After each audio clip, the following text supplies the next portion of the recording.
Here is the story of Babar, Chapter 2. 2 years passed by. One day he was out for a walk when he met 2 little elephants with no clothes on. "Why, here are Arthur and Celeste, my 2 little cousins," he cried in amazement to the old lady. Babar hugged Arthur and Celeste and took them to buy some lovely clothes.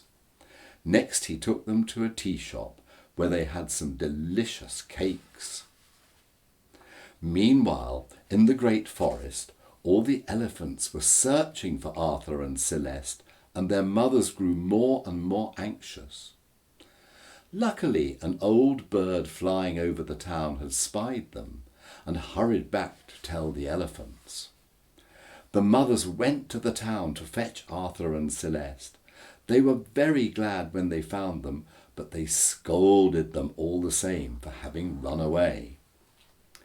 Babar made up his mind to return to the great forest with Arthur and Celeste and their mothers. The old lady helped him to pack. When everything was ready for the journey, Babar kissed his old friend goodbye. If he had not been so sorry to leave her, he would have been delighted to go home. He promised to come back to her and never to forget her. Off they went.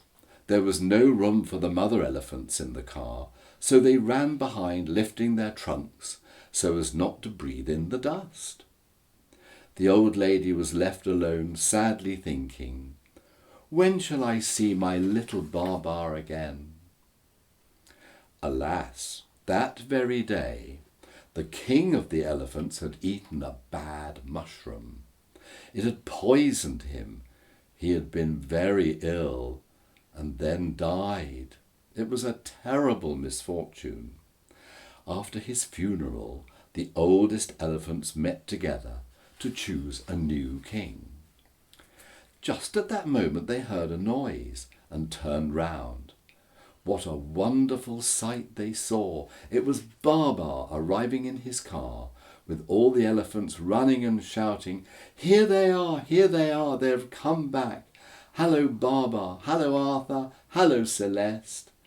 What lovely clothes! What a beautiful car! Then Cornelius, the oldest elephant of all, said in his quavering voice, "My dear friends, we must have a new king. Why not choose Babar? He has come back from the town where he has lived among men and learnt much. Let us offer him the crown."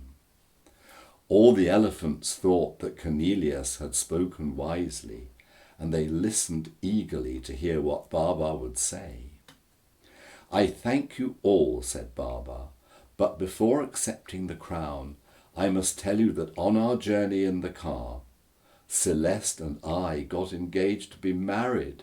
If I become your king, she will be your queen." "Long live Queen Celeste! Long live King Babar!" the elephants shouted with one voice. And that was how Babar became king. "Cornelius," said Babar, "you have such good ideas that I shall make you a general, and when I get my crown, I will give you my hat.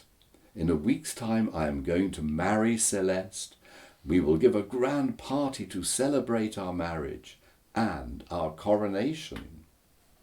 And Babar asked the birds to take invitations to all the animals, and he told the dromedary to go to the town to buy him some fine wedding clothes.